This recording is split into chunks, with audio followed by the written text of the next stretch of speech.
கர்த்தருடைய கிருபை விசேஷமாக உங்கள் அனைவரோடும் கூட இருப்பதாக. பேர் பேராக குடும்பமாக கர்த்தருடைய பிள்ளைகள் அந்த நியாய தீர்ப்பில் நின்று தேவனுடைய பிள்ளைகள் என்று தீர்க்கப்பட்டு தேவனுடைய ராஜ்யம் செல்லும்படியான ஒரு பெரிய கிருபையை ஆண்டவர் விசேஷமாக இந்த நாளிலே உங்களுக்கு தந்தருவாராக. ஜான் வெஸ்லி என்ற ஒரு பெரிய ஒரு சீர்திருத்தவாதியை பற்றி நீங்கள் அறிவீர்கள். இந்த ஜான் வெஸ்லி என்பவர் இங்கிலாந்து நாட்டையே ஒரு உலுக்கினார். அவர் ஐரோப்பிய நாடுகளுக்கும் சென்று அங்கு அமெரிக்க நாட்டுக்கும் சென்று வல்லமையாக பிரசங்கியராக திகழ்ந்தார். அவர் ஒரு மிகவும் மதிநுட்பம் வாய்ந்த ஒருவர். காரியங்களை விளக்கி சொல்வதிலே மிகவும் திறமையானவர். தேவாவினுடைய பிரசங்கத்தின் வரம் பெற்றவர். அவர் சிறு வயதிலே வாலிப வயதிலே படிப்பு தன்னுடைய கல்லூரி படிப்பை முடிக்கிற நேரத்தில் திடீரென்று ஒரு வாக்கு கேட்டதாம், ஒரு வாய்ஸ் அவர் கேட்டதாம். அவர் தன்னுடைய லைஃப் ஹிஸ்டரியிலே தன்னை பற்றி எழுதும்போது இதை குறித்து அவர் எழுதுகிறார். ஜான் வெஸ்லி, நீ படிப்பை முடிக்கப் போகிறாய், படிப்பை முடித்துவிட்டு நீ என்ன ஆகப் போகிறாய்? இப்பொழுது ஜான் வெஸ்லி சொன்னார், நான் அட்வொகேட்டுக்கு படித்து ஒரு பெரிய அட்வொகேட்டாக ஆகப் போகிறேன். அந்த சத்தம் மறுபடியும் தொடர்ந்தது. அட்வொகேட்டாக ஆன பிற்பாடு நீ என்ன செய்ய போகிறாய்? நான் ஒரு பெரிய பிராக்டிஸ் பண்ணுவேன், ஏராளமான கேஸுகளை எடுத்துக்கொள்வேன், அகில உலக கேஸுகளை கூட இன்டர்நேஷனல் கேசஸ் எடுத்துக்கொள்வேன், அதில் ஒரு பெரிய பேரும் புகழும் வாங்குவேன், ஏராளமான பணத்தை நான் திரட்டுவேன். ஜான் வெஸ்லி, அப்புறம் நீ என்ன செய்ய போகிறாய்? அப்புறம் திருமணம் செய்து கொள்வேன், ஒரு குடும்பத்தை ஸ்தாபிப்பேன், நல்ல ஒரு கிறிஸ்தவ குடும்பமாக ஸ்தாபிப்பேன். ஜான் வெஸ்லி, அப்புறம் நீ என்ன செய்ய போகிறாய்? அப்புறம் நான் வீடுகளை கட்டுவேன், முதிர் வயதான காலத்திலே ஓய்வெடுத்து சந்தோஷமாக இருப்பேன். ஜான் வெஸ்லி, அப்புறமாக நீ என்ன செய்ய போகிறாய்? அவர் யோசித்தார், அப்புறம் என்ன இருக்கிறது? சாவதை தவிர. நான் இறந்து போய் நல்லடக்கம் பண்ணப்பட்டு இருப்பேன். வெஸ்லி, அப்புறம் நீ என்ன செய்ய போகிறாய்? கர்த்தருக்குள் பிரியமான தேவனுடைய பிள்ளைகளே, இந்த வாழ்வு நம்முடைய மரணத்தோடு முடிந்து விடுகிறதில்லை என்று உங்களுக்கு தெரியும். கர்த்தருடைய பிள்ளைகளுக்கு திருமறை விசேஷ விதமாக சொல்லுகிற ஒரு காரியத்தை திரும்ப திரும்ப நான் உங்கள் மத்தியிலே நான் வாசிக்க விரும்புகிறேன். எபிரேயர் 9:27 வாசிக்கிறேன். அன்றியும் ஒரே தரம் மரிப்பதும் பின்பு நியாய தீர்ப்படைவதும் மனுஷருக்கு நியமிக்கப்பட்டிருக்கிறபடியே, அப்படியானால் ஒரே தடவை மரிப்பதும் மரித்த பிற்பாடு நியாய தீர்ப்பு அடைவதும் மனுஷனுக்கு நியமிக்கப்பட்டிருக்கிறபடியே, அப்படியானால் இந்த உலகத்தில் நாம் வாழ்கிறோம், எவ்வளவு காலம் வாழ்வோம் என்று தெரியாது. நம்முடைய ஆயுசு முடிந்து நாம் மரணத்தை சந்திக்கும் போது ஒரு காரியம் மிச்சமாக இருக்கிறது. இந்த உலகத்தில் வாழ்கிற ஒவ்வொருவனும் நியாய தீர்ப்பிலே நிற்க வேண்டும் என்று ஆண்டவர் அங்கு திட்டவட்டமாக சொல்லுகிறார். இந்த நியாய தீர்ப்பை பற்றி மக்கள் சிந்திக்க கூடாது, அதை பற்றி மக்கள் அறிந்து கொள்ளக்கூடாது என்று சொல்லிதான் பலவிதமான சாத்தான் பலவிதமான தப்பறையான கொள்கைகளை கொண்டு வந்திருக்கிறார். உலகத்திலே அநேக மார்க்கங்கள் இதற்கு விரோதமாக அங்கு போதிக்கின்றன. ஒரு மனிதன் செத்து ஒரு 2.5 நாளுக்குள்ளாக இன்னொரு ஜென்மம் எடுத்து போகிறார், இன்னொரு உடம்பு எடுத்து போகிறார். ஆனால் கர்த்தருக்குள் பிரியமானவர்களே, இது இந்து மார்க்கத்திலே இருக்கிறது, இது முஸ்லீம் புத்த மார்க்கத்திலே இருக்கிறது, இது முஸ்லீம் மார்க்கத்திலே இருக்கிறது. இன்றைக்கு ஏராளமான பேர், கோடிக்கணக்கான பேர் இதை நம்புகிறார்கள். அப்படியானால் நியாய தீர்ப்பு இல்லை, இன்னொரு பிறவி என்று அவர்கள் சொல்கிறார்கள். கடவுளோ ஒருவர் உண்டு, வேதம் ஒன்று, காரண சத்குருவும் தீட்சையும் ஒன்று, அடவுடனே அவர் அருள் பதவி ஒன்று, அம்புவையில் மனுப்பிறவியானதொன்று என்று பெரியவர்கள் பாடி போயிருக்கிறார்கள். ஒரு பிறவிதான். விழுந்த காய் மரமுட்டா, உதிர்ந்த பூ கிளையொட்டா, உடைந்த சங்கின் ஓசையும் உயிர்களும் உடல் புக. பிறவி என்பது இல்லை இல்லை இல்லையே என்று இன்னொரு தமிழறிஞர் வேத அறிஞர் பாடி போயிருக்கிறார். ஆகவே ஒரு தடவை மரிப்பதும் பின்பு நியாய தீர்ப்பு அடைவதும், அப்படியானால் அந்த நியாய தீர்ப்பு அடைவதும் என்ற அந்த ஒரு சொல்லிலேதான் கர்த்தருக்குள் பிரியமானவர்களே நம்முடைய வாழ்வு முழுவதும் தொக்கி நிற்கிறது.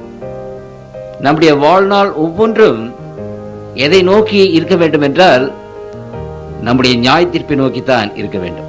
அதைத்தான் ஆண்டவர் விசேஷ விதமாக தம்முடைய பிள்ளைகளுக்கு சொல்கிறார். லூதர் சாஸ்திரியார் போன்ற பெரியவர்கள் இந்த நியாய தீர்ப்பை பற்றி நினைக்கும் போது நாங்கள் நடுங்குகிறோம், நாங்கள் பயப்படுகிறோம் என்று எழுதியிருக்கிறார்கள்.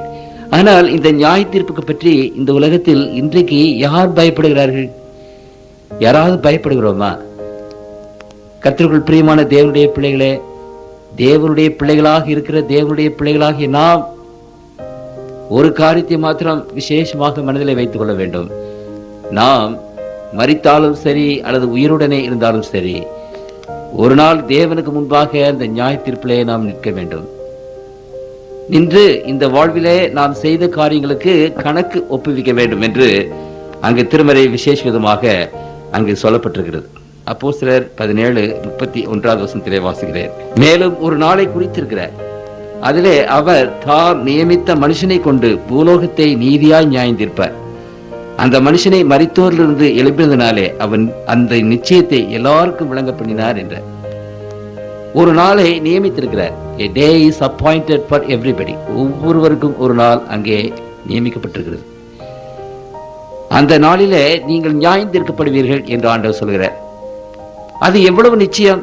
ஆண்டவராக இயேசு கிறிஸ்து உயிர் தெழுந்தது எவ்வளவு நிச்சயமோ அவ்வளவு நிச்சயம் அது என்று வேதம் நமக்கு சொல்கிறது.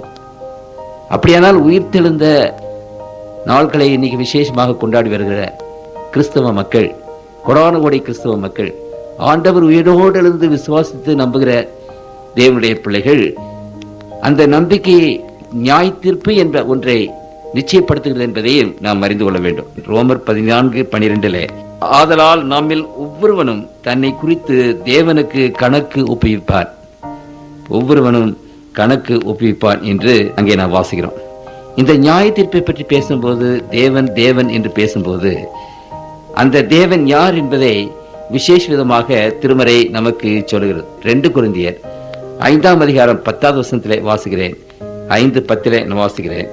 ஏனென்றால் சரீரத்தில் அவனவன் செய்த நன்மைக்காவது தீமைக்காவது தக்க பலனை அடையும்படிக்கு நாம் எல்லாரும் கிறிஸ்துவின் நியாயாசனத்திற்கு முன்பாக வெளிப்பட வேண்டும். கிறிஸ்துவின் நியாயாசனம், ஆண்டவராக இயேசு கிறிஸ்துவுக்கு முன்பாக இந்த உலகத்தின் மக்கள் ஒவ்வொருவரும் நிற்க வேண்டும். ஒருவேளை கிறிஸ்துவை ஏற்றுக்கொள்கிறீர்களோ இல்லையோ, கிறிஸ்துவை அறிக்கையிடுகிறோமோ இல்லையோ, கர்த்தருக்குள் பிரியமானவர்களே, இந்த உலகத்தில் பிறந்த மக்கள் ஒவ்வொருவரும், எந்த ஜாதியானாலும், எந்த கோத்திரமானாலும், எந்த ஜனக்கூட்டமானாலும், எந்த பாஷை சார்ந்தவர்களானாலும், எந்த மார்க்கத்தை சார்ந்தவர்களானாலும் கிறிஸ்துவின் நியாய சங்கத்துக்கு முன்பாக நிற்க வேண்டும் என்று திருமறை அங்கே சொல்லப்பட்டிருக்கிறது. ஆகவே இந்த விசேஷமான இந்த காரியத்தை குறித்து நாம் சிந்திக்கும் முன்னதாக ஆண்டவருடைய பாதத்திலே நிற்போம். எங்களை நேசிக்கிற அன்புள்ள தகப்பனே, இப்பொழுதும் உம்முடைய பிள்ளைகள் கூடி வந்து உம்முடைய சத்தியத்தை கேட்க ஆவலாக இருக்கிறோம். ஒவ்வொரு மகனுடைய உள்ளத்திலும் மகளுடைய உள்ளத்திலும் ஆவியானவரே அசைவாடி இந்த சத்தியத்தை அறிந்து கொள்ள எங்களுடைய உள்ளத்திலே நீர் பேசும் ஆண்டவரே, பேசும். இந்த வேத வசனங்களை எடுத்து சொல்வதற்கு எனக்கு அருகதை இல்லை என்பதை நீர் அறிவே சுவாமி. ஆகவே தகப்பனே, நீர்தாமே இந்த வசனங்களை ஒவ்வொரு மகனுடைய உள்ளத்திலும் மகளுடைய உள்ளத்திலும் ஆழமாக பேச வேண்டும் என்றும் அன்புடனே பேச வேண்டும் என்றும் கிருபையாக பேச வேண்டும் என்று உம்முடைய திருப்பாத்திலே கெஞ்சி மன்றாடுகிறோம். ஜெபங்களும் பரம்பிதாவே, ஆமென். அப்படியானால் இந்த நியாய தீர்ப்பை பற்றி திருமறை நமக்கு என்ன சொல்லுகிறது என்பதை குறித்து நாம் விசேஷ விதமாக அறிந்து கொள்ள வேண்டும். இன்றைக்கு எல்லா மார்க்கத்திலேயும் இந்த நியாய தீர்ப்பை பற்றின சில ஐடியாக்கள் இருக்கத்தான் செய்கின்றன. முழுவதுமாக இல்லாமல் போகவில்லை. ஒருவேளை அந்த எண்ணங்கள் சற்று தவறுதலாக இருந்தாலும் இருக்கலாம். ஆனால் நியாய தீர்ப்பு உண்டு என்று எல்லா மார்க்கங்களையுமே நம்பலாம். இந்த நியாய தீர்ப்பை பற்றி திருமறை பேசும்போது கர்த்தருக்குள் பிரியமானவர்களே, ஒரு காரியத்தை அங்கு ஆண்டவராக இயேசு கிறிஸ்துவானவர் இந்த உலகத்தில் வரும்போது எண்ணத்தை கொண்டு வருவார் என்று அங்கே வெளிப்படுத்தின விசேஷத்திலே வாசிக்கிறோம். வெளிப்படுத்தின விசேஷம் 22:12 வாசிக்கிறேன். இதோ சீக்கிரமாய் வருகிறேன், அவனவனுடைய கிரியைகளின்படி அவனவனுக்கு நான் அளிக்கும் பலன் என்னோடு கூட வருகிறது. அப்படியானால் ஆண்டவராக இயேசு கிறிஸ்து வரும்போது நம்முடைய கிரியைகளுக்கு தக்கதான ஒரு பலனை கொண்டு வருவார். அல்லது அந்த கிரியைகளுக்கு தக்க பலனை நியாய தீர்ப்பில் அங்கே தீர்மானித்தபடியே நமக்கு அந்த பலனை கொண்டு வருவார் என்று அங்கே சொல்லப்பட்டிருக்கிறது. ஆகவே இந்த நியாய தீர்ப்பு என்பது வேதத்தில் விசேஷமாக பேசப்பட்டிருக்கிறது. ஆண்டவருடைய வருகைக்கு யாருமே நாள் குறிக்க முடியாது. அது பிதா தவிர வேற ஒருவரும் அறியான் என்று திருமறை பேசும்போது இந்த நியாய தீர்ப்பின் வேலையை குறித்து ஆண்டவர் திட்டவட்டமாக பேசுகிறார். இந்த நியாய தீர்ப்பு எப்பொழுது துவங்குகிறது, என்பதை குறித்து வேதம் விளக்கமாக தம்முடைய பிள்ளைகள் மத்தியிலே அங்கு பேசுகிறது. இதை குறித்து நான் பேசும்போது உங்களுக்கு சொன்னேன், அதை திரும்ப ஞாபகப்படுத்த நான் விரும்புகிறேன். தானியேல் 7ஆம் அதிகாரம், இங்கு நான் பார்த்து கொண்டிருக்கிற 9வது வசனம். சிங்காசனங்கள் வைக்கப்பட்டது, நீண்ட ஆயுசுள்ளவர் வீற்றிருந்தார். அவருடைய வஸ்திரம் உறைந்த மழையைப் போலவும் அவருடைய சிரசின் மயிர் வெண்மையாகவும் பஞ்சை போலவும் துப்புரவாகவும் இருந்தது. அவருடைய சிங்காசனம் அக்னி ஜுவாலையும் அதன் சக்கரங்கள் எரிகிற நெருப்புமாயிருந்தது. அக்னி நதி அவர் சன்னதியிலிருந்து புறப்பட்டு ஓடினது. 1000 பேர் அவரை சேவித்தார்கள். கோடான கோடி பேர் அவருக்கு முன்பாக நின்றார்கள். நியாய சங்கம் உட்கார்ந்தது, புஸ்தகங்கள் திறக்கப்பட்டது. அப்படின்னா இந்த நியாய சங்கத்தை, பரலோகத்திலே நடக்கிற இந்த நியாய சங்கம், அதை பற்றின காட்சியை இங்கு தானியேல் தீர்க்கதரிசி விசேஷமாக அங்கு விவரிக்கிறார். ஆகவே இந்த தீர்க்கதரிசனத்தை நான் எடுத்து சொல்லும் போது உங்களுக்கு சொன்னேன், இந்த 7வது அதிகாரத்தில் 4 மிருகங்கள், அந்த 4வது மிருகத்துக்கு 10 கொம்புகள், அந்த 10 கொம்புகளுக்கு இடையிலே ஒரு சின்ன கொம்பு, அந்த சின்ன கொம்பு அது வளர்ந்து ஆண்டவருக்கு விரோதமாக பெருமையானவர்களை பேசிட்டு 3 கொம்புகளை பிடுங்கி போட்டது. மனுஷனுக்கு ஒப்பான கண்கள் இருந்தன என்று அதை நான் உங்களுக்கு விவரித்து சொன்னேன். அது பாப்பரசு ரோமையை குறிக்கும், பாப்பு அரசு பேப்பல் ரோமை குறிக்கும் என்று உங்களுக்கு எடுத்து சொன்னேன். அப்படியானால் அவர்கள் 1260 நாள் வரைக்கும் அரசாட்சி செலுத்துவார்கள் என்றும் அங்கு உங்களுக்கு நான் எடுத்து சொன்னேன். 7ஆம் அதிகாரம் 25வது வசனத்திலே அது தொடர்ந்து பேசப்படுகிறது. உன்னதமானவருக்கு விரோதமாக பேசி உன்னதமானவருடைய பரிசுத்தவான்களை ஒடுக்கி காலங்களையும் பிரமாணங்களையும் மாற்ற நினைப்பான். அவர்கள் ஒரு காலமும் காலங்களும் அரைக்காலம் செல்லும் மட்டும் அவன் கையில் ஒப்புக் கொடுக்கப்படுவார்கள். இந்த ஒரு காலம் அரைக்காலம் என்பதை இன்னொரு இடத்திலே 1260 நாள் என்று போடப்பட்டிருக்கிறது, இன்னொரு இடத்திலே 42 மாதம் என்று போடப்பட்டிருக்கிறது. ஆகவே இது காலம் என்றால் 1 வருஷம், காலங்கள் என்றால் 2 வருஷம், அரை காலம் என்றால் அரை வருஷம், 3 வருஷம். ஆகவே 3 வருஷம் அல்லது 1260 நாள் அல்லது 42 மாதம் எல்லாம் ஒன்றுதான். அப்படியானால் 1260 நாள் என்றால் தீர்க்கதரிசனத்திலே 1260 வருஷம். இந்த ரோம அரசு 1260 ஆண்டுகள் ஆட்சி செலுத்தும் என்று நான் உங்களுக்கு முன்னாலே சொன்னேன். அந்த ஆட்சியானது போப் கிரிகோரி என்பவர் முதலாவதாக பாப்பரசராக ஆக்கப்பட்டார். 538வது ஆண்டு, கிறிஸ்துவுக்கு பின்பு 538வது ஆண்டு. அது முதல் கொண்டு இந்த 1260 வருஷத்தை நாம் கணக்கு போட்டு பார்த்தால் அது 1798வது வருஷத்திலே அது முடிகிறது. 1798வது வருஷத்துக்கு பின்பு அந்த 1798வது வருஷத்திலே பிரெஞ்சு ரெவல்யூஷன் உண்டாகி பெர்தியர் என்ற ஒரு ஜெனரல் வந்து பாப்பரசரை சிறைப்பிடித்துக் கொண்டு, பத்திநாதர் 6வது பத்திநாதர் என்ற பாப்பரசரை அங்கே சிறைப்பிடித்துக் கொண்டு பிரான்சிலே கொண்டு போய் ஜெயிலே போட்டார். பாப்பரசு ஒளிந்து போயிட்டுங்கிற ஒரு நிலைமை வந்தது. சரி, அப்படியானால் 1798வது ஆண்டு, அந்த ஆண்டுக்கு பிற்பாடு இந்த நியாய தீர்ப்பு துவங்குகிறது என்று இங்கே நாம் தானியேல் 7ஆம் அதிகாரத்திலே வாசிக்கிறோம். ஆனால் எப்பொழுது 1798வது ஆண்டுக்கு பிற்பாடு என்று சொல்லும்போது அது எப்பொழுது என்று ஆண்டவர் சொல்லுகிறாரா என்றால் அதுவும் சொல்லுகிறார். 8ஆம் அதிகாரம், தானியேல் 8ஆம் அதிகாரம் 14வது வசனத்திலே நாம் வாசிக்கிறோம்.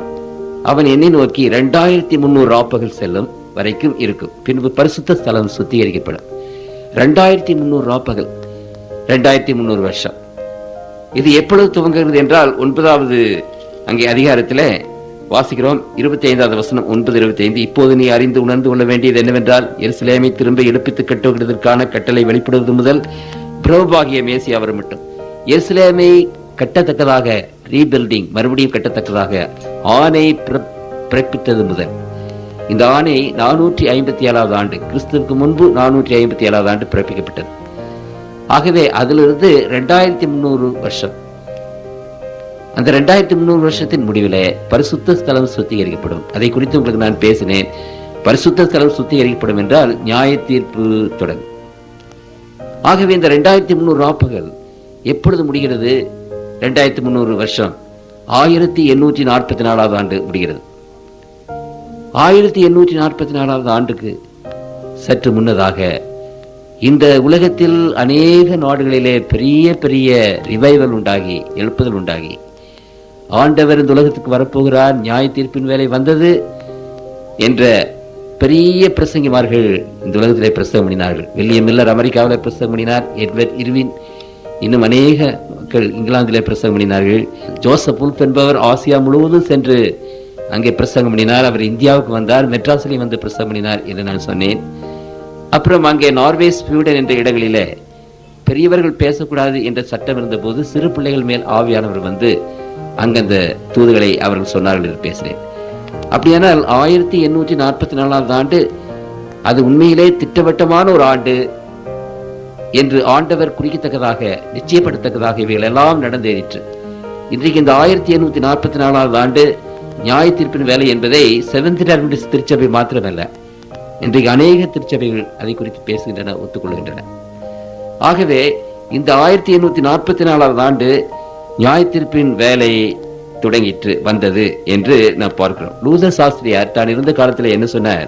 இந்த நியாய தீர்ப்பு இன்னும் 300 ஆண்டுகளுக்கு அப்புறமாக வந்துவிடும் என்று அங்கே சொன்னார். கர்த்தருக்குள் பிரியமானவர்களே, இந்த நியாய தீர்ப்பு பற்றி பேசும்போது அப்போஸ்தலர் 24 அதிகாரம் 25வது வசனத்திலே வாசிக்கிறேன். 24-25 அவன் நீதியையும் இச்சையடக்கத்தையும் இனிவரும் நியாய தீர்ப்பை குறித்து பேசுகையில், பரிசுத்த அப்போஸ்தலருடைய காலத்திலே அவர் சொல்லுகிறார் இனிவரும் நியாய தீர்ப்பு. அப்படியானால் அப்போஸ்தலருடைய காலத்திலே அது வரவில்லை என்பதை நாம் பார்க்கிறோம். 1 பேதுரு 4 அதிகாரம் 17வது வசனத்திலே இதை குறித்து பேசும்போது அவர் என்ன சொல்கிறார் என்று கவனிங்கள். 4:17 நியாய தீர்ப்பு தேவனுடைய வீட்டிலே துவங்கும் காலமாயிருக்கிறது. அப்படியானால் துவங்கும் காலமாக இருக்கிறது, துவங்கவில்லை என்று பார்க்கிறோம். அப்படியானால் திருமறை இந்த நியாய தீர்ப்பை ஒத்தி போடுகிறது, அதாவது பின்னான காலங்களுக்கு அங்கே ஒத்தி போட்டிருக்கிறது என்று நாம் பார்க்கிறோம். ஆகவே இந்த தானியேல் புத்தகத்தில் 1760 வருஷங்கள் கழித்து 1798 ஆண்டுக்கு பிற்பாடு நியாய தீர்ப்பு வரும் என்று சொன்னது. அடுத்த தீர்க்கதரிசனம் 2300 வருஷ தீர்க்கதரிசனம் அது 1844 துவங்கும் என்று அங்கே சொல்லப்பட்டது. 1844 இன்னொரு விசேஷம் இந்த உலகத்திலே நடந்தது. கர்த்தருக்குள் பிரியமான தேவனுடைய பிள்ளைகளே, உலகமெங்கும் இருக்கிற மக்கள், பெரிய பெரிய பிரசங்கிமார்களிலிருந்து இந்த வேத புத்தகத்திலே இருக்கிற 3 தேவதூதர்களுடைய தூதுகளை உலகத்தில் பிரசங்கிக்க ஆரம்பித்தார்கள். வெளியாகவும் 14 அதிகாரத்திலே 6வது 7வது வசனத்திலே வாசிக்கிறேன். பின்பு வேறொரு தூதன் வானத்தின் மத்தியிலே பறக்க கண்டேன்.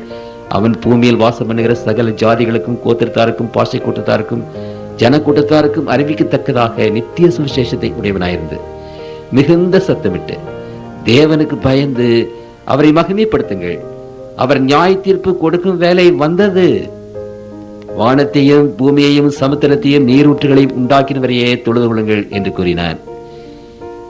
வேறொரு தூதன் என்று 9வது வசனத்திலே 8வது வசனத்திலே வாசிக்கிறேன். 9வது வசனத்தில் அவருக்கு பின்பு வேறொரு தூதன் என்று 3 விசேஷமான தூதுகள் உலகமெங்கும் அங்கு பிரசங்கிப்பட ஆரம்பித்தன. ஆகவே இவைகள் எல்லாம் எதற்கு நமக்கு அத்தாட்சி? தீர்க்க தரிசனங்கள் என்றைக்கும் தப்பி போவதில்லை. அந்த தீர்க்க தரிசனங்களுடைய இலக்கு என்றைக்குமே தவறுனது கிடையாது. அந்த தீர்க்க தரிசனத்தில் ஆண்டவர் கொடுத்திருக்கிற காலகட்டம் நிச்சயமாக நிறைவேறுகிறது, நிறைவேறி கொண்டிருக்கிறது என்பதை உங்களுக்கு நான் எடுத்து எத்தனையோ பிரசங்கத்திலே சொல்லியிருக்கிறேன். ஆகவே அந்த 1844 ஆண்டிலே தேவனுடைய நியாய தீர்ப்பு துவங்கிவிட்டது. ஆகவே தேவனுக்கு பயந்து அவரை மகிமைப்படுத்துங்கள், ஏனெனில் அவர் நியாய தீர்ப்பு கொடுக்கும் வேலை வந்தது. இட் ஹஸ் ஆல்ரெடி கம், அது வந்துவிட்டது, இனிமேல் வரும் என்றல்ல, அது வந்துவிட்டது என்பதை குறித்து அங்கு நாம் விசேஷ விதமாக அங்கு வாசிக்கிறோம். கர்த்தருக்குள் பிரியமானவர்களே, அப்படியானால் உங்களுக்கு நான் சொன்னேன், இயேசு கிறிஸ்துவாகிய ஆண்டவர் வரும்போது இந்த நியாய தீர்ப்பின் பலனை தம்முடைய கையிலே கொண்டு வருவார். நியாய தீர்ப்பு முடிந்து உங்களுக்கும் எனக்கும் நியாய தீர்ப்பிலே என்ன பலாபலன் கூறப்பட்டதோ அதை கொண்டு வருவார் என்று வேதத்திலே நான் வாசித்தோம். வெளிப்படுத்தின விசேஷம் 22:12. இயேசு கிறிஸ்து வரும்போது 1 தெசலோனிக்கேயர் 4:16 கிறிஸ்துவுக்குள் மரித்தவர்கள் முதலாவதாக எழுந்திருப்பார்கள் என்று போடப்பட்டிருக்கிறது. அப்படியானால் கிறிஸ்துவுக்குள் இவர்கள் மரித்தவர்களில் எத்தனையோ பேர் கிறிஸ்துவை ஏற்றுக்கொண்டவர்களாக இருந்தார்களே. இன்றைக்கு கிறிஸ்து என்றும் அந்த காலத்தில் யெகோவா என்றும் பெயர் இருந்தது. அப்படியானால் யெகோவாவையும் இயேசு கிறிஸ்து ஏற்றுக்கொண்டவர்கள் லட்சக்கணக்காக இருப்பார்களே. அவர்கள் மத்தியிலே அந்த நியாய தீர்ப்பு தொடங்கி ஆண்டவராக இயேசு கிறிஸ்து வரும்போது அந்த இயேசு கிறிஸ்துவை ஏற்றுக்கொண்டவர்கள், உண்மையான தெய்வத்தை ஏற்றுக்கொண்டவர்கள், அவர்கள் மத்தியில யார் யார் உயிர்த்தெழுதலுக்கு பங்குள்ளவன் என்பது தீர்மானிக்கப்பட்டு விட்டது. ஆனபடினாலதான் அவர் வரும்போது யார் யார் உயிர்த்தெழுதலுக்கு பங்குள்ளவனாக நியாய தீர்ப்பிலே தீர்க்கப்பட்டதோ அவர்கள் உயிரோட எழும்புகிறார்கள். நான் சொல்றது புரியுதுல? இன்றைக்கு அநேகர் நினைக்கிறபடி இயேசு கிறிஸ்து வருவார், வந்து அப்புறம் நியாய தீர்ப்பார் என்று அநேகர் நினைக்கிறார். அப்ப அவர் வந்து நியாய தீர்ப்பார் என்று வைத்துக் கொள்ளுங்கள். அப்பதானே யார் நல்லவர்கள், யார் கெட்டவர்கள், யார் பரலோக ராஜ்யத்துக்கு உரியவர்கள், யார் பரலோக ராஜ்யத்துக்கு உரியவர்கள் அல்ல என்பது ஆண்டவர் வந்த பிற்பாடுதானே தீர்மானம் செய்யப்படும். அப்படி இருக்கும்போது ஆண்டவர் வரும்போது இவர் உயிர்த்தெழுதலுக்கு பாத்திருவான் அல்லது இல்லை என்று எப்படி தெரியும்? ஆண்டவர் வரும்போது பரிசுத்தவான்கள் உயிரோடு எழுந்திருப்பார்களே. ஆகவே நீங்கள் நன்றாக யோசித்து பார்ப்பீர்களானால் இயேசு கிறிஸ்துடைய வருகைக்கு முன்னதாக நியாய தீர்ப்பு, தேவனுடைய பிள்ளைகளுடைய நியாய தீர்ப்பு, கிறிஸ்துவை ஏற்றுக்கொண்டவருடைய நியாய தீர்ப்பு, உண்மையான தெய்வத்தை ஏற்றுக்கொண்டவருடைய நியாய தீர்ப்பு முடிந்து விட வேண்டும். அது வேதம் சொல்லுகிற ஒரு விசேஷமான ஒரு உண்மை.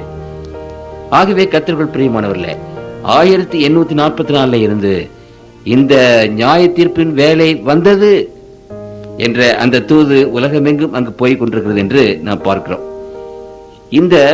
இந்த நியாய தீர்ப்பை பற்றி கர்த்தருக்குள் பிரியமானவர்களே, ஆண்டவர் அந்த காட்சியை இங்கு நமக்கு எழுதி கொடுத்திருக்கிறார். அங்கு 6 விதமான காரியங்களை நாம் பார்க்கிறோம். 5 விதமான காரியங்கள் அங்கே நாம் பார்க்கிறோம். ஒன்று பார்க்கும்போது 9வது வசனத்திலே நான் வாசிக்கிறேன், நான் பார்த்து கொண்டிருக்கிறேன் சிங்காசனங்கள் வைக்கப்பட்டது. அப்படியானால் நியாய தீர்ப்புக்கு சிங்காசனங்கள் ஆயத்தமாக்கப்பட்டிருந்தன. அது முதலாவது. இந்த சிங்காசனங்கள் எங்கு ஆயத்தமாக்கப்பட்டிருந்தது? 103வது சங்கீதம் 19வது வசனத்திலே பார்க்கலாம், வானத்தில் தேவனுடைய சிங்காசனம் இருக்கிறது என்று அங்கே நாம் வாசிக்கிறோம். அப்படியானால் அவருடைய சிங்காசனம் இருக்கிற இடம், அவருடைய ஆட்சி பீடம் இருக்கிற இடம் பரலோகம் என்று அங்கே போடப்பட்டிருக்கிறது. அப்படியானால் பரலோகத்திலே சிங்காசனங்கள் அங்கே வைக்கப்பட்டன. இரண்டாவதாக என்ன சொல்லப்பட்டிருக்கிறது என்றால், 2வது பாயிண்ட், சிங்காசனங்கள் வைக்கப்பட்டன. நீண்ட வாய் சொல்லவர் வீற்றிருந்தார். அங்கே அந்த நியாய தீர்ப்புக்கு பிரிசைடிங் ஆபீசர், அதனுடைய முக்கியமான அது சேர்மன் யார் என்றால் பிதாவாகிய தேவன் என்பதை அங்கு நாம் வாசிக்கிறோம். பிதாவாகிய தேவன் 13வது வசனத்திலே வாசிக்கிறோம், ராத்திரசனங்களில் நான் பார்த்து கொண்டிருக்கையில் ஏதோ மனுஷகுமாரனுடைய சாயலான ஒருவர் வானத்து மேகங்களுடனே வந்தார். அவர் நீண்ட ஆய் சொல்லவர் இடமிட்டு வந்து பிதாவாகிய தேவன் அங்கு தலைமை ஸ்தானத்திலே உட்கார்கிறார். 3வது பாயிண்ட் என்னவென்றால், 7ஆம் அதிகாரம் 10வது வசனத்தில் அக்னி நதி அவர் சன்னதியில் இருந்து புறப்பட்டு ஓடினது. 1000 பேர் அவரை சேவித்தார்கள். கோடான கோடி பேர் அவருக்கு முன்பாக நின்றார்கள். நியாய சங்கம் உட்கார்ந்தது. ஆகவே இங்கு பார்க்கிறோம் 2 விதமான காரியத்தை குறித்து பார்க்கிறோம். 1000 பேர் அவரை சேவித்தார்கள். கோடான கோடி பேர் அவருக்கு முன்பாக நின்றார்கள். அப்படியானால் திருமறையில் சொல்லப்பட்டிருக்கிறது, வெளிப்படுத்தல் விசேஷம் 5ஆம் அதிகாரம் 11வது வசனத்திலே கோடான கோடி தேவதூதர்களை பற்றி பேசுகிறது.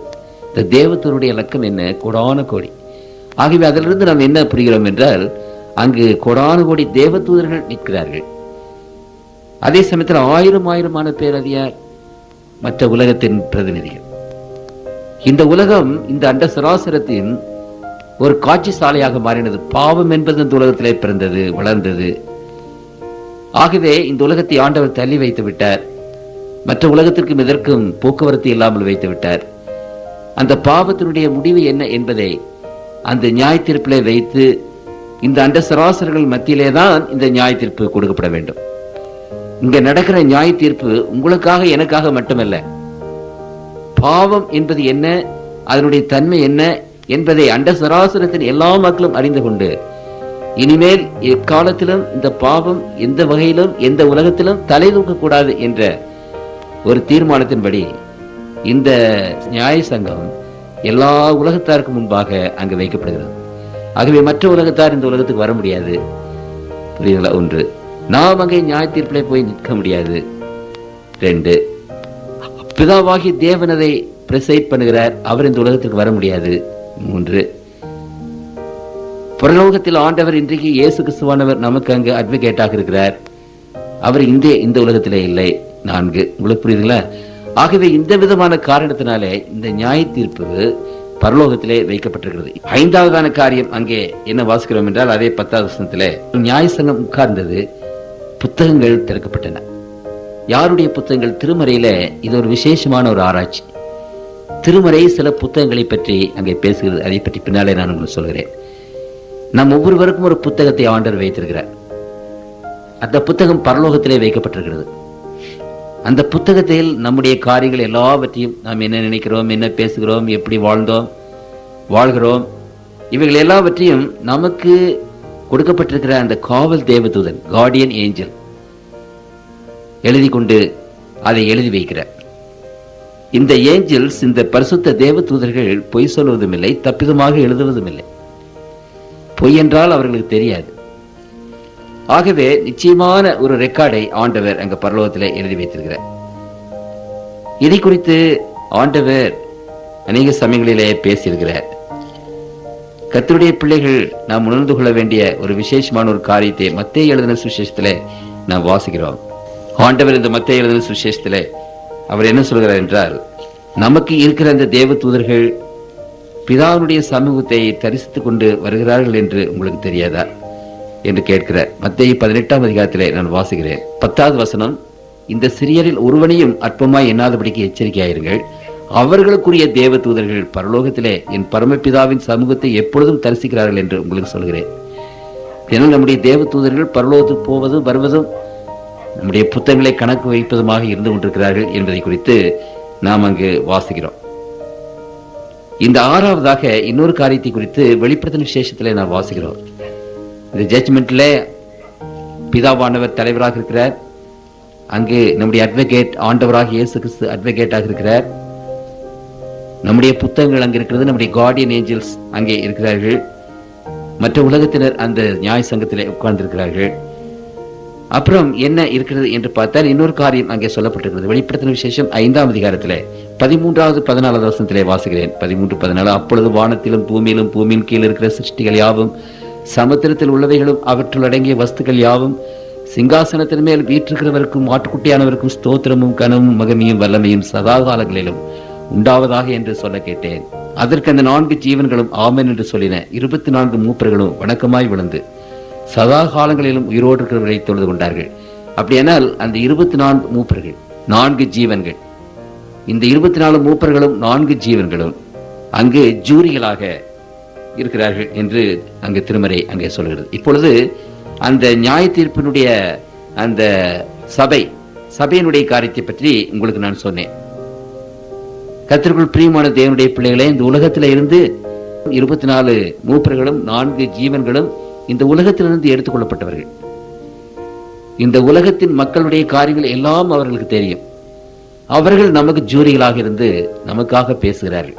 இப்பொழுது அந்த நியாய தீர்ப்பு எந்தெந்த ஒரு காரியத்தில இருந்து எடுக்கப்படும், எதை ஆண்டவர் அங்கு எந்த சோர்ஸ், அந்த நியாய தீர்ப்புக்கு என்ன சோர்ஸ் இருக்கிறது, மூல ஆதாரம் என்ன இருக்கிறது என்று பார்ப்போமானால், முதலாவதாக நாம் பார்க்க வேண்டியது என்னவென்றால், நியாய தீர்ப்புக்கு முதலாவதாக மூல காரணமாக இருப்பது நீதிமொழிகளின் புத்தகம் 15ஆம் அதிகாரம் 3வது வசனம். கர்த்தரின் கண்கள் எவ்விடத்திலும் ஊர்ந்து நல்லோரையும் தீயோரையும் நோக்கி பார்க்கிறது. இந்த வசனம் வேதத்தில் அடிக்கடி வருகிறது. கர்த்தருடைய கண்கள் எல்லார் மேலும் அங்கே நோக்கமாக இருக்கிறது. நாம் செய்கிற எல்லா காரியங்களையும் அவர் பார்த்து கொண்டிருக்கிறார்.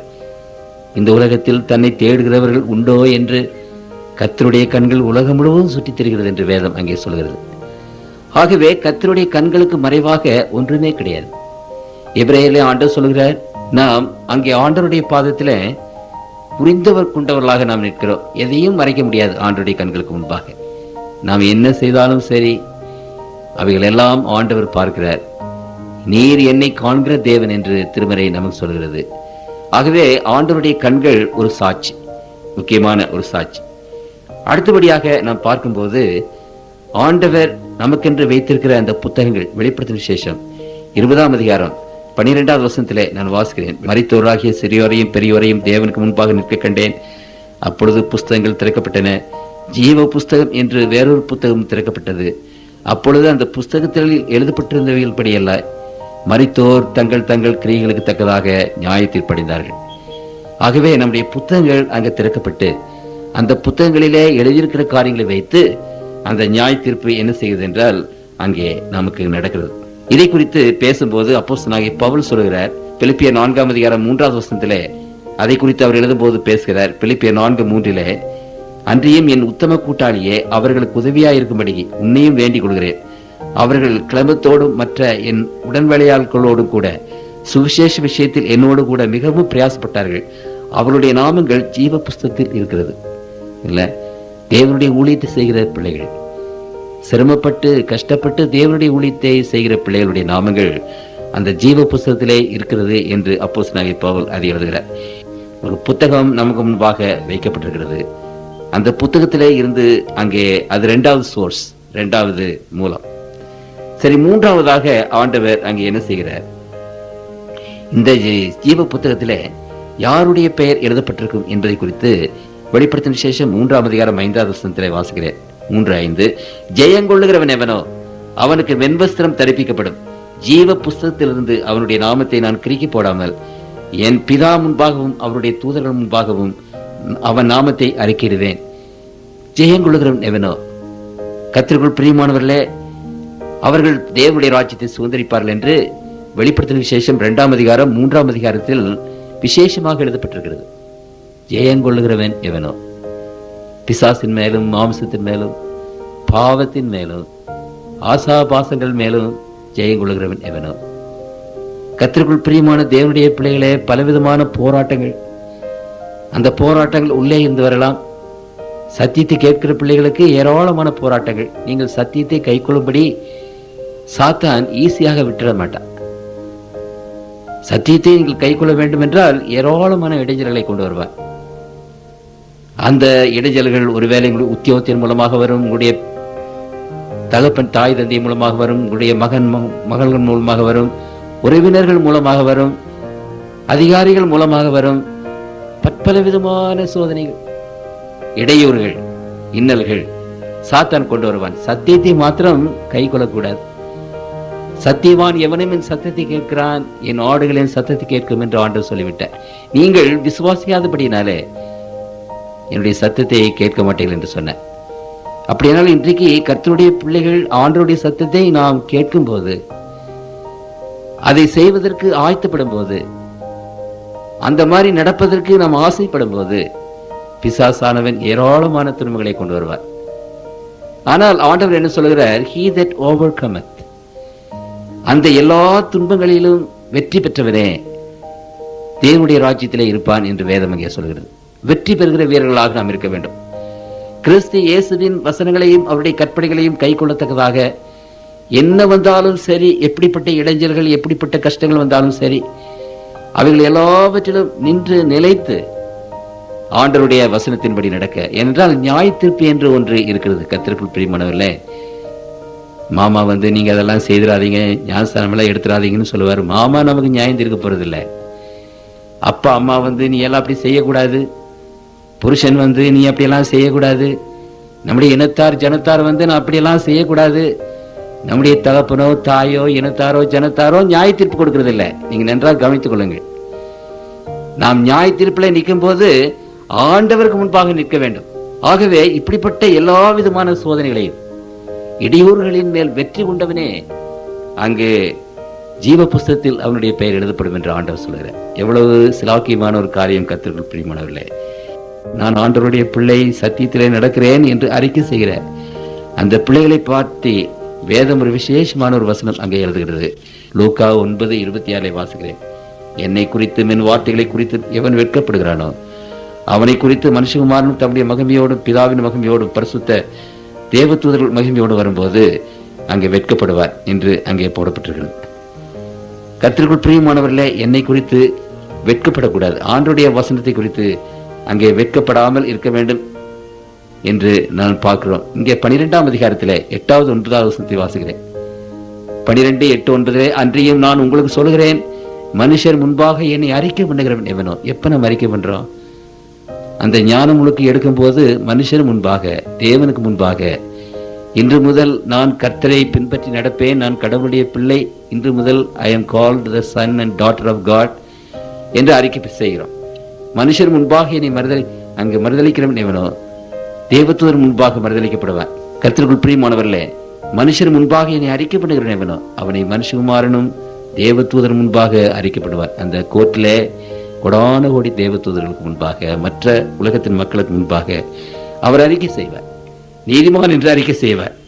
ஆகவே ஓவர் கமர்ஸ் தங்களுடைய வரப்போகிற அந்த பெரிய கஷ்டத்தில இருந்து, இடைஞ்சல இருந்து, சோதனையில் இருந்து வெற்றி பெறுகளுடைய பெயர்கள் தான் ஜீவ புத்தகத்திலே எழுதப்படும் என்று ஆண்டவர் அங்கு விசேஷமாக அங்கு சொல்லியிருக்கிறார்.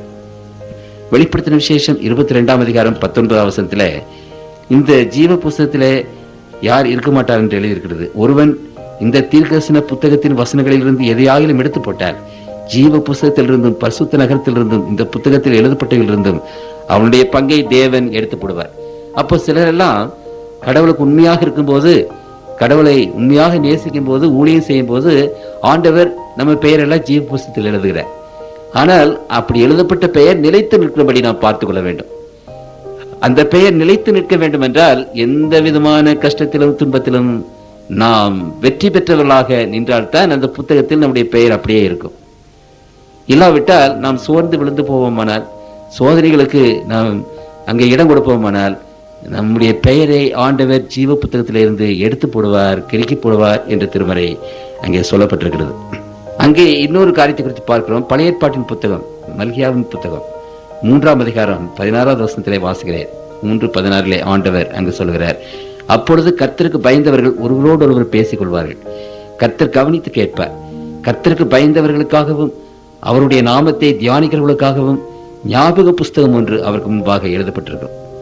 அப்படி என்னால் ஞாபக புத்தகம், தேவனுக்கென்று நீங்கள் செய்கிற எல்லா விதமான பணிகளும் அங்கே எழுதப்பட்டிருக்கும். நீங்கள் கொடுக்கிற காணிக்கைகள், நீங்கள் கொடுக்கிற தசமபாகங்கள், ஊழியத்திற்கென்று நீங்கள் செய்கிற காரியங்கள், இவர்கள் எல்லாவற்றையும் ஆண்டவர் அவர் நன்றியோடு கூட அந்த புத்தகத்தில் எழுதி வைத்திருக்கிறார். இப்படிப்பட்ட புத்தகங்கள் அங்கே கொண்டு வரப்படும். கிறிஸ்துவுக்காக நீ என்ன செய்தாய், ஊழியத்திற்காக நீ என்ன செய்தாய், மற்ற மக்கள் தேவனுடைய கொண்டு வருவதற்காக நீ என்ன செய்தாய், அதே நேரத்தில் மற்ற மக்கள் தேவனுடத்தில் வராதபடி நீ என்ன தடை போட்டாய், என்ன முட்டுக்கட்டை போட்டாய். கர்த்தருக்குள் பிரியமானவர்களே, இந்த திருமறையில ஒரு பெரிய சாபம் யாருக்கு? இந்த மாதிரி கடவுளத்திலே தத்தி தள்ளாடி எப்படியாவது கடவுளுடைய பாத்தில் வர வேண்டும் என்று நினைக்கிற அந்த பிள்ளைகளுக்கு முட்டுக்கட்டை போட்டு அவர்கள் வராதபடி தடுத்து விடுகிறார்களே, அவர்களுக்கு இயந்திர கல்லை கட்டி சமுத்திரத்தின் ஆழத்திலே போட்டால் நலமாயிருக்கும் என்று ஆண்டவர் சொல்கிறார். ரட்சிப்பை சுதந்திரத்துக் கொள்வதற்காக போராடி கொண்டிருக்கிற அந்த பிள்ளைகள், அவர்களுக்கு நம்முடைய கரத்தை குடித்து நாம் ஒத்தாசை செய்ய வேண்டுமே ஒழிய, உதவி செய்ய வேண்டுமே ஒழிய. ஆண்டவர் சொல்கிறார், ஆபிரகாமின் பிள்ளைகளுக்கு ஆண்டவர் கை கொடுத்தார், தூக்கி விட்டார் என்று வேதத்திலே வாசிக்கிறோம். தேவனுடைய பிள்ளைகள் சத்தியத்திற்காக வருவதற்கு மற்ற ஜனங்களுக்கு ஒத்தாசை செய்ய வேண்டும், உதவி செய்ய வேண்டும், நம்முடைய கைகளை கொடுத்து தூக்கி விட வேண்டும். அதை விட்டுவிட்டு அவர்கள் அந்த அந்த சத்தியத்தை சேரக்கூடாது, அதில் ரட்சிப்பை பெற்றுக்கொள்ளக்கூடாது என்று தடை செய்கிறார்களே, அது மகா பெரிய பயங்கரமான பாவம் என்பதை குறித்து ஆண்டவர் இங்கே விசேஷமாக பேசுகிறார். அப்படியானால் ஒன்றை நான் சொல்ல விரும்புகிறேன், heaven keeps a record for you. பரலோகம் திட்டவட்டமாக நமக்கு ஒரு புத்தகத்தை வைத்திருக்கிறது. அந்த புத்தகத்தில் ஆண்டவர் எல்லாவற்றையும் என்ன செய்கிறார், எழுதுகிறார். அதை பரிசுத்த தேவ தூதர்கள் எழுதி அதை பத்திரமாக என்ன செய்கிறார்கள், அதை அங்கே வைத்திருக்கிறார்கள் என்று நாம் பார்க்கிறோம். ஆகவே நமக்கு ஒரு ஆலோசனை என்னவென்றால், பிரசங்கி 5ஆம் அதிகாரம் 2வது வசனத்தை நான் வாசிக்கிறேன். பிரசங்கி 5ஆம் அதிகாரம் 2வது வசனம், தேவ சமூகத்தில், அந்த பரிசுத்த தேவ தூதர்களுடைய சமூகத்தில் நீ துணிகரமாய் உன் வாயினால் பேசாமலும் மனம் பதறி ஒரு வார்த்தையும் சொல்லாமலும் இரு. தேவன் வானத்தில் இருக்கிறாய், நீ பூமியில் இருக்கிறாய், ஆதலால் உன் வார்த்தைகள் சுருக்கமாயிருப்பதாக.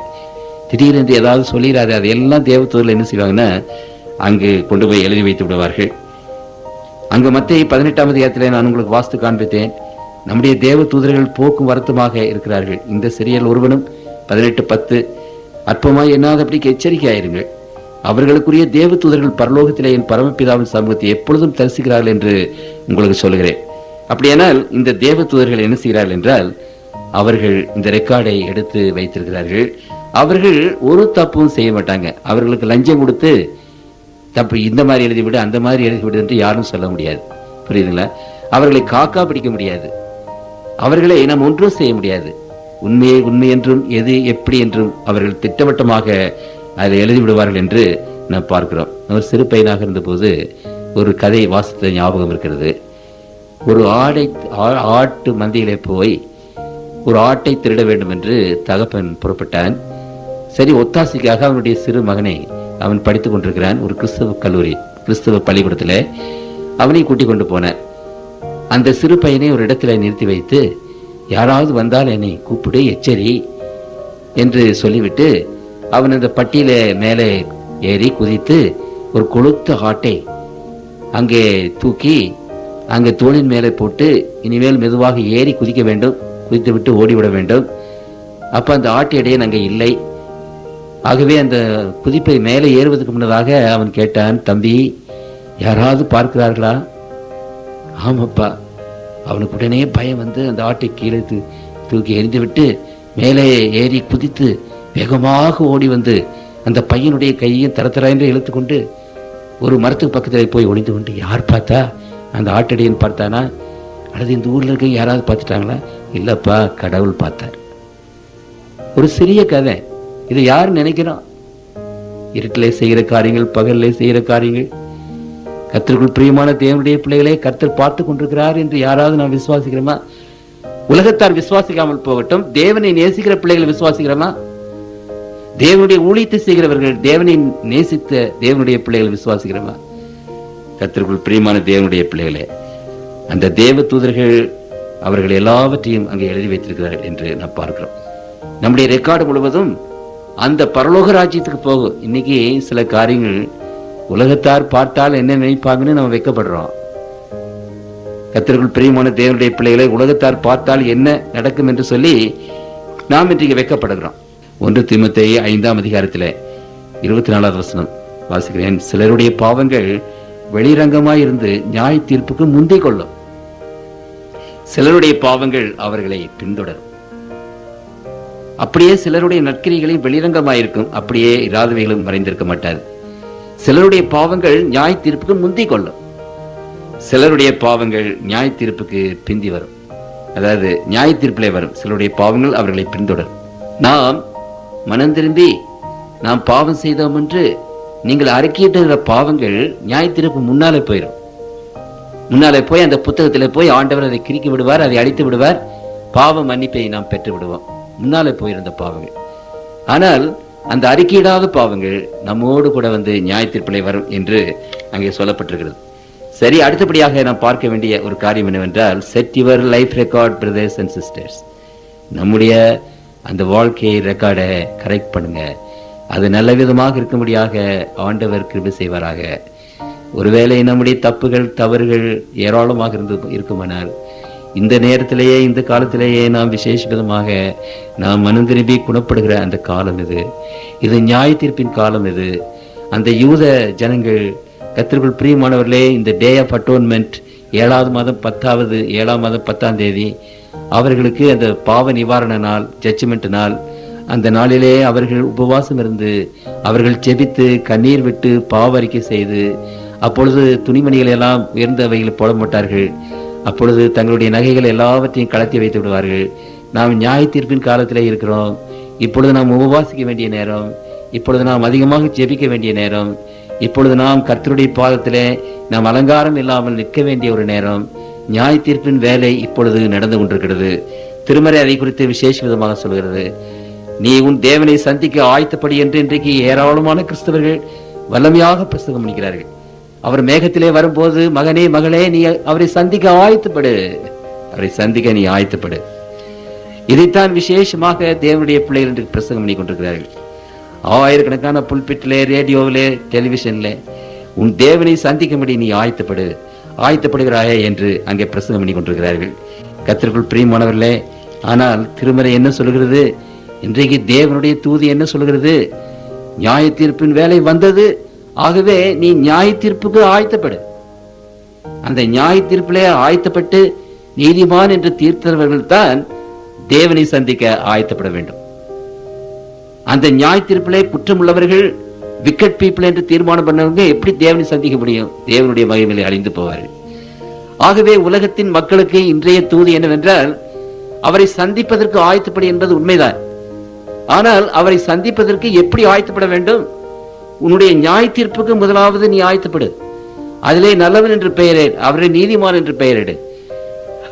அந்த ஆயத்தத்தை முதலாவது செய். அப்புறம் ஆண்டவரை நீ மீட் பண்ணுவதற்கு, அவரை சந்திப்பதற்கு நீ ஆயத்தப்படுவாய். இதுதான் இன்றைக்கு தேவன் மக்களுக்கு கொடுக்கிற தூது. இந்த தூது வேறு எந்த சபையிலும் கிடையாது. இந்த தூது உலகத்தின் எந்த மார்க்கத்திலையும் கிடையாது. இந்த தூது உலகத்தின் மக்கள் யாருக்கும் தெரியாது. திருமறையிலே ஆண்டவர் விசேஷ விதமாக கர்த்தருக்குள் பிரியமானவர்களே இந்த தூதுகளை கொண்டு வந்து உங்களுக்கு முன்பாக வைக்கிறார். கேட்கிற செவிகள் பாக்கியமானவைகள். இன்றைக்கு அநேகர் வருகிறது இல்லை, இதை கேட்கறது இல்லை. ஆனாலும் கர்த்தருக்குள் பிரியமான தேவனுடைய பிள்ளைகளே, அநேகர் இதை பற்றி ஒரு நல்ல விதமாக நினைக்கிறது இல்லை. வீடுகளுக்கு நாங்கள் வந்து நோவாவை போல அல்லது லோத்துவின் தேவதூதரை போல, ஐயா ஆண்டவருக்கு ஒப்பு கொடுங்க, அம்மா ஆண்டவருக்கு ஒப்பு கொடுங்க என்று நம்முடைய ஊழியக்காரர்கள் வந்து எல்லாரிடத்திலும் கேட்கிறார்கள், கெஞ்சுகிறார்கள், ஜெபம் பண்ணுகிறார்கள். அதையெல்லாம் அநேகர் என்ன நினைக்கிறாங்க, அதை அசட்டை பண்ணுகிறார்கள். தேவனுடைய பிள்ளைகள் மத்தியிலே வந்து கெஞ்சி ஒப்பு கொடுங்கள் ஐயா, ஒப்பு கொடுங்களம்மா என்று கேட்பது எங்களுடைய வேலை. அதனால எங்களை வந்து கேவலமா நினைச்சிடாதீங்க. கர்த்தருக்குள் பிரியமான தேவனுடைய பிள்ளைகளை, ஆண்டவருக்காக எந்த கேவலத்தையும் அடைவதற்கு நாங்கள் தயாராக இருக்கிறோம். ஆனால் உங்களுடைய ரட்சிப்பை பற்றி நீங்கள் அக்கறை உள்ளவர்களாக இருக்க வேண்டும். அதை அசட்டை பண்ணிவிட்டால் உங்களுக்கு சான்ஸ் கிடைத்தது, உங்களுக்கு சத்தியத்துக்கு கிடைத்தது. அந்த சத்தியத்தை சொல்லுகிறவர்கள் மாத்திரமல்ல, சத்தியத்தை கை கொள்ளும்படி உங்கள் வீடுகளிலே வந்து நாங்கள் வேண்டிக் கொள்கிறோம். உங்கள் மத்தியில வந்து அழுது ஜெபிக்கிறோம். உங்களுக்காக நாங்கள் வீடுகளிலே அழுது உபவாசம் பண்ணி ஜெபிக்கிறோம். கர்த்தருடைய பிள்ளைகள் எப்படியாவது எந்த விதத்தினாலாவது எப்படியாவது ரட்சிக்கப்பட வேண்டும். இந்த நியாய தீர்ப்புக்கு கர்த்தருடைய பிள்ளைகள் அங்கு ஆயத்தமாக வேண்டும். ஆகவே கர்த்தருக்குள் பிரியமான தேவனுடைய பிள்ளைகளை, வெற்றி பெற்றவன் அவருடைய பெயர் ஜீவ புத்தகத்திலே இருக்கும் என்று ஆண்டவர் அங்கே சொல்கிறார். சரி, இப்பொழுது இந்த நியாய தீர்ப்பிலே என்னென்ன எடுத்துக்கொள்ளப்படும் என்பதை பற்றி நாம் வாசிப்போம். என்னென்ன எடுத்துக்கொள்ளப்படும்? வெளியாகமத்தினுடைய புத்தகம் 20ஆம் அதிகாரம் 11ஆம் அதிகாரம் 12வது வசனத்திலே 11-12 வாசிக்கிறேன். பின்பு நான் பெரிய வெள்ளை சிங்காசனத்தையும் அதன் மேல் வீற்றிருக்கிறவரையும் கண்டேன். அந்த நியாய தீர்ப்பை குறித்து பேசுகிறது. அவருடைய சமூகத்திலிருந்து பூமியும் வானமும் அகன்று போயின, அவைகளுக்கு இடம் காணப்படவில்லை. மரித்தோராகிய சிறியோரையும் பெரியோரையும் தேவனுக்கு முன்பாக நிற்க கண்டேன். அப்பொழுது புஸ்தகங்கள் திறக்கப்பட்டன. ஜீவ புஸ்தகம் என்று வேறொரு புஸ்தகம் திறக்கப்பட்டது. அப்பொழுது அந்த புஸ்தகங்களில் எழுதியிருக்கப்பட்டவைகளின்படியே மரித்தோர் தங்கள் தங்கள் கிரியைகளுக்கு தக்கதாக நியாய தீர்ப்படைந்தார்கள். கிரியைகள். நியாய தீர்ப்புல ஆண்டவர் எதை அங்கு பார்க்கிறார்? நாம் இந்த உலகத்தில் வாழ்ந்த போது என்ன கிரியை செய்தோம், நாம் செய்த வேலைகள், நாம் எப்படி வாழ்ந்தோம், எப்படி நடந்தோம், அந்த கிரியைகளில் அங்கு எழுதப்பட்டிருக்கும். அதை கேட்க போகிறார், அதை பார்க்க போகிறார். ஆண்டவர் நமக்கு பணத்தை கொடுத்தாரே, சொத்து கொடுத்திருக்காரு. அந்த சொத்தை வைத்து, பணத்தை வைத்து என்ன செய்தீர்கள்? நமக்கு ஒரு இன்ஃப்ளூயன்ஸ் கொடுத்திருக்கிறார், ஒரு செல்வாக்கு கொடுத்திருக்காரு. இந்த செல்வாக்கு வச்சு என்ன செய்தீங்க? தேவனுடைய பிள்ளைகளே போங்க, ரட்சிக்கப்படுங்கன்னு என்கரேஜ் பண்ணீங்களா? இல்ல உங்களுடைய செல்வாக்கை வைத்து தடை பண்ணி விட்டீர்களா?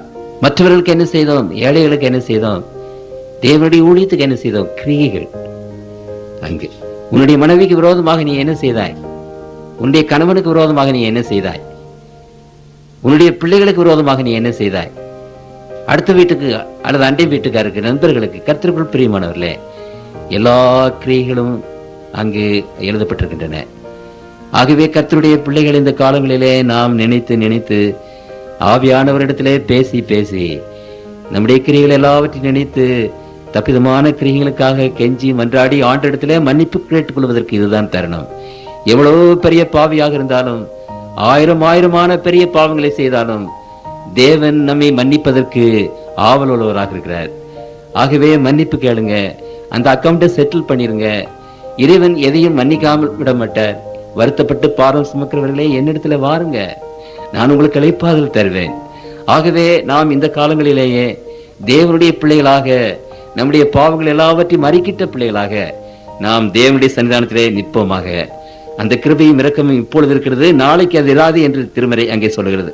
சரி, கிரிகளை மாத்திரமல்ல, அங்கு ஆண்டவர் இன்னொரு காரியத்தை குறித்து அங்கு பேசுகிறார். மத்தேயு 12ஆம் அதிகாரம் 36-37 வசனத்திலே ஆண்டவர் இன்னொரு காரியத்தை குறித்து அங்கு பேசுகிறார். கவனிங்கள், நான் வாசிக்கிறேன்.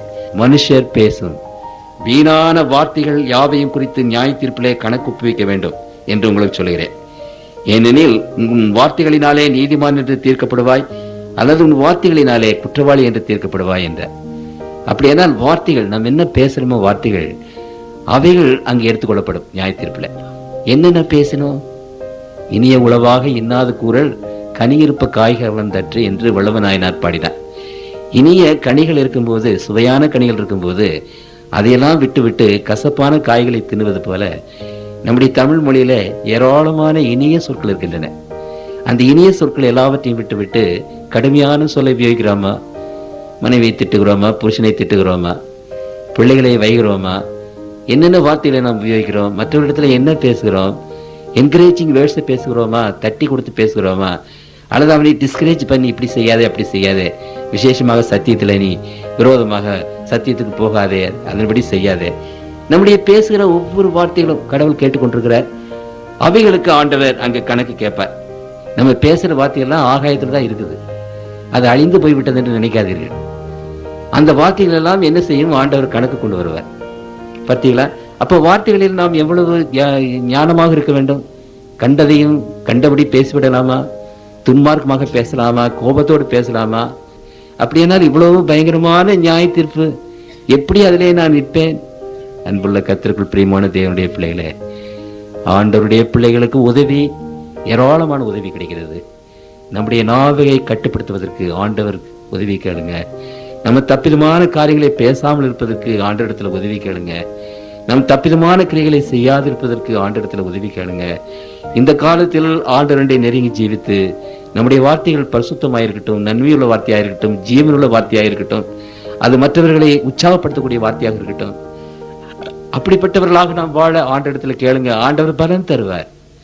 இதுவரைக்கும் நாம் தப்பிதமான காரியங்களை பேசியிருந்தால் ஆண்டவர் மன்னிப்பார். அதை அறிக்கை செய்யுங்க. அவர் தயவுள்ளவர். அருமையானவர்களே, அவர் இரக்கம் உள்ளவர், அவர் கிருபையுள்ளவர். அவர் எப்படிப்பட்ட வார்த்தைகளை நாம் பேசியிருந்தாலும் அதை அழித்து விடுவார், அதை கிறுக்கி விடுவார்.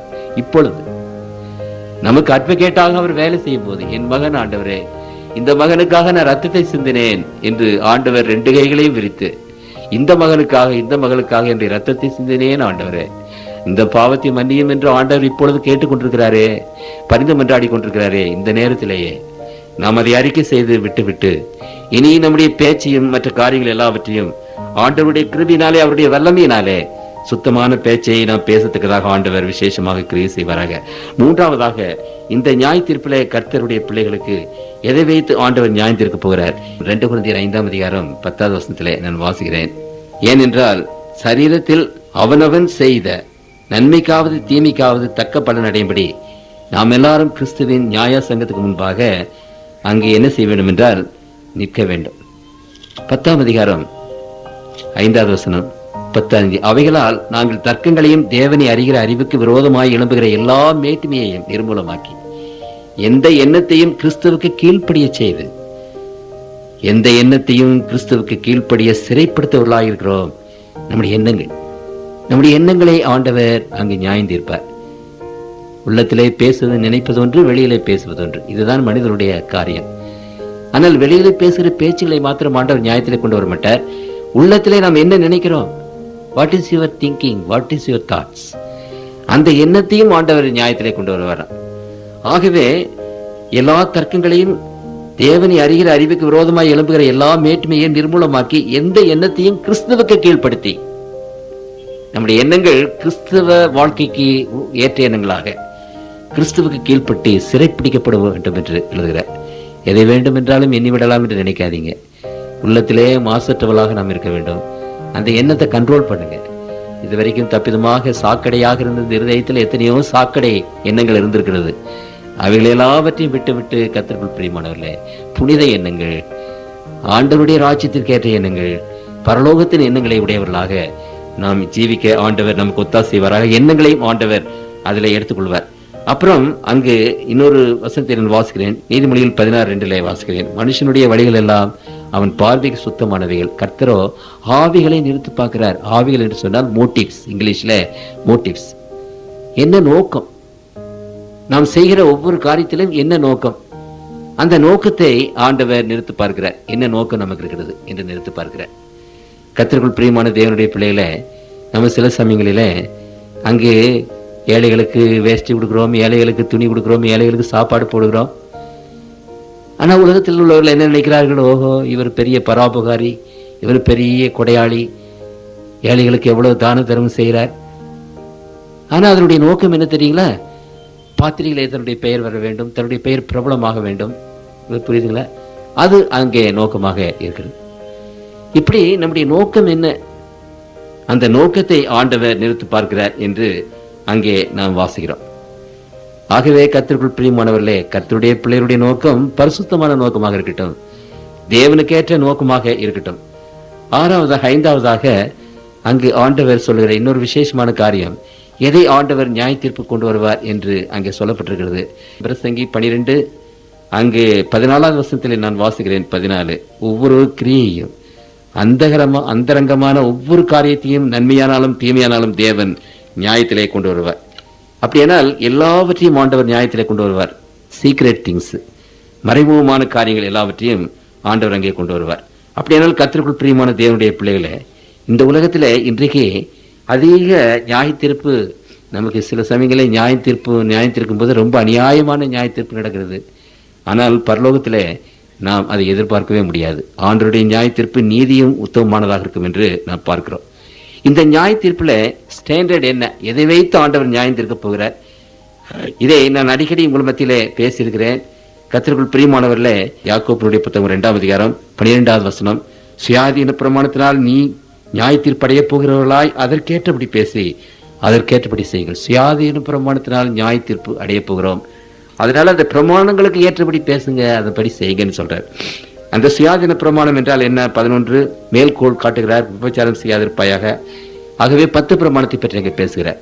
அந்த 10 பிரமாணங்களுக்கு முன்பாக கர்த்தருக்குள் பிரியமானவர்களே எல்லோரும் நிற்க வேண்டும். Everyone has to stand before the 10 commandments. அதுதான் ஸ்டாண்டர்ட். ஒரு நியாய தீர்ப்புக்கு ஒரு ஸ்டாண்டர்ட் இருக்கும் அல்லவா, சட்டம் இருக்கும் அல்லவா. இந்த 10 பிரமாணங்களுக்கு ஏற்றவாறு, ஆண்டவருடைய வசனத்துக்கு ஏற்றவாறு நாம் நடந்து அந்த நியாய தீர்ப்பிலே நாம் நீதிமான் என்று தீர்க்கப்படத்தக்கதாக நாம் விசேஷமாக ஆண்டவரிடத்திலே நான் வேண்டிக் கொள்கிறேன். கர்த்தர் உங்கள் ஒவ்வொருவரையும் விசேஷமாக ஆசீர்வதிப்பாராக. நியாய தீர்ப்பின் வேலை வந்தது. ஆகவே தேவனுடைய பிள்ளைகளாகி நாம் இந்த காலங்களிலே விசேஷமாக ஆண்டவருக்கு பயந்து அவருக்கு மகிமை செலுத்தி இந்த வேத வசனங்களையும் வேதத்தில் ஆண்டவர் சொன்ன கற்பனைகளையும் நாம் கை கொண்டவர்களாக நாம் இருந்தோமானால் நிச்சயமாக அந்த நியாய தீர்ப்பிலே நாம் நீதிமான்கள் என்று தீர்க்கப்பட்டு நாம் மரித்தாலும் உயிரோடு எழும்புவோம். நாம் மரிக்காவிட்டாலும் அங்கு தேவனுடைய ராஜ்யத்திற்கு மறுரூபமாகி நாம் போய் ஆண்டவருடைய சிங்காசனத்திலே உட்கார்ந்து அவரோடு கூட அரசால் செலுத்துவோம் என்று ஆண்டவர் சொல்கிறார். அந்த கிருபையை ஆண்டவர் உங்களுக்கு கிருபையாக தந்தருள்வாராக. எங்களை நேசிக்கிற அன்புள்ள தகப்பனே, இந்த நியாய தீர்ப்பை பற்றி நம்முடைய மக்கள் மத்தியிலே பேசுவதற்காக நாங்களும் ஸ்தோத்திரிக்கிறோம். ஆண்டவரே, அன்புள்ள தெய்வமே, இதோ இந்த முக்கியமான காரியத்தை தேவனுடைய பிள்ளைகள் உணர்ந்தவர்களாக அறிந்தவர்களாக இருக்க கிருபை செய்யும். பிசாசானவன் கிறிஸ்தவர்கள் மத்தியிலே இந்த நியாய தீர்ப்பை ஆண்டவர் வரைக்கு பின்னதாக எரிந்து போட்டு விட்டிருக்கிறார். அந்த நியாய தீர்ப்பு என்னவென்றால் அது எக்ஸிக்யூட்டிவ் ஜட்ஜ்மெண்ட் என்று நாங்கள் இங்கே வேதத்தில் எங்கள் சொல்லியிருக்கிறீர் சுவாமி. ஆனால் இப்பொழுது எங்கள் ஒவ்வொருடைய ரெக்கார்டும் எடுக்கப்பட்டு நியாயம் தீர்க்கப்படுகிறது. இந்த நியாயம் தீர்க்கும் போது கர்த்தாவே, நாங்கள் இந்த நியாய தீர்ப்பிலே நிலைத்து நிற்கும்படி எங்களுக்கு கிருபை செய்யும். ஆண்டவரே, எங்களுடைய வார்த்தைகள் சுத்தமாக இருக்கும்படி கிருபை செய்யும். எங்களுடைய செயல்கள் சுத்தமாக இருக்கும்படி கிருபை செய்யும். எங்களுடைய வாழ்க்கையை சுத்தமாக இருக்கும்படி கிருபை செய்யும். எங்களுடைய வாழ்க்கை முழுவதும் அந்த தேவனுடைய வசனங்களுக்கு ஏற்றதாகவும் ஆண்டவர் கொடுத்த அந்த 10 கற்பனைகளுக்கு ஏற்றதாக இருக்கும்படி கிருபை செய்யும். ஆண்டவரே, இதோ எங்களுடைய புத்தகங்கள் திறக்கப்படுவதற்கு முன்னதாக ஆண்டவரே உம்மிடத்திலே நாங்கள் வருகிறோம். இதுவரைக்கும் நாங்கள் செய்த குற்றங்கள், குறைகள், பாவங்களை நீர் மன்னியும். ஆண்டவரே கர்த்தாவே, எங்களை மன்னித்து கழுவி பரிசுத்தப்படுத்தி ஆண்டவரே, நாங்கள் இனிமேல் உம்முடைய பிள்ளைகளாக உமக்கென்று நினைத்து உமக்கென்று பேசி உமக்கென்று வாழ்ந்து ஆண்டவரே வெற்றி கொண்ட பிள்ளைகளாக உடைய ராஜ்யத்திலே சேரும்படியான ஒரு பெரிய கிருபையை எங்களுக்கு தந்தரல வேண்டும் என்று ஆண்டவர் இயேசுவின் நாமத்தில் வேண்டிக் கொள்கிறோம். ஆமென்.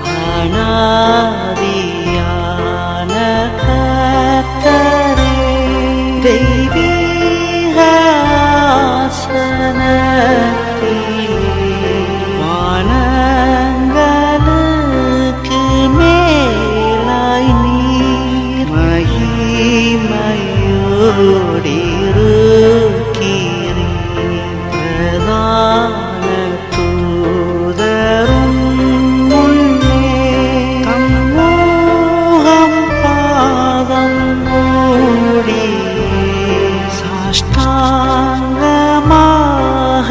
பணிவா நீர்